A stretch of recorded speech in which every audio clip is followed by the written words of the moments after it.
More and more teenagers are turning to artificial intelligence for emotional support. It's an alarming thought for some parents. Yeah, and this past year, several youth suicides were connected to AI chatbots. Now, lawmakers in Olympia are putting forward new legislation they hope will help.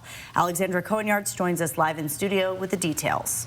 Derek and Kirsten, this data is from Common Sense Media, and it shows that over 70% of teens have used an AI chatbot. When filling out this survey, teens could select more than one response. And what was really concerning to mental health experts is that 33% say they use these AI companions for social interactions and relationships, things chatbots aren't trained to handle.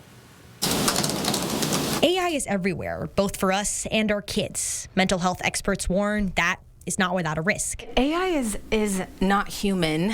But therapist Tegan Brindley warns it tries really hard to be. It is really good at mimicking empathy and mimicking emotion, but it's not actually giving off emotion or empathy. And that is what makes it both easy to use and dangerous. Over the last year, there has been a devastating rise in stories of teens talking to AI chatbots moments before they commit suicide. When you hear stories like that and realizing how much teens are leaning on it for support, it's a really scary place to be. Chantel Liskey leads NAMI Spokane, an organization for people living with mental health conditions and their loved ones. She warns regulations on AI companions are critical. Without having regulation on AI, we have no idea what is coming out when you put that little prompt in. Lawmakers in Olympia are pushing forward 2 bills to address that. Governor Bob Ferguson says they would require AI companions to establish safeguards that detect and respond to self-harm or suicidal thoughts. Both Brindley and Liskey note this is an important step towards getting our kids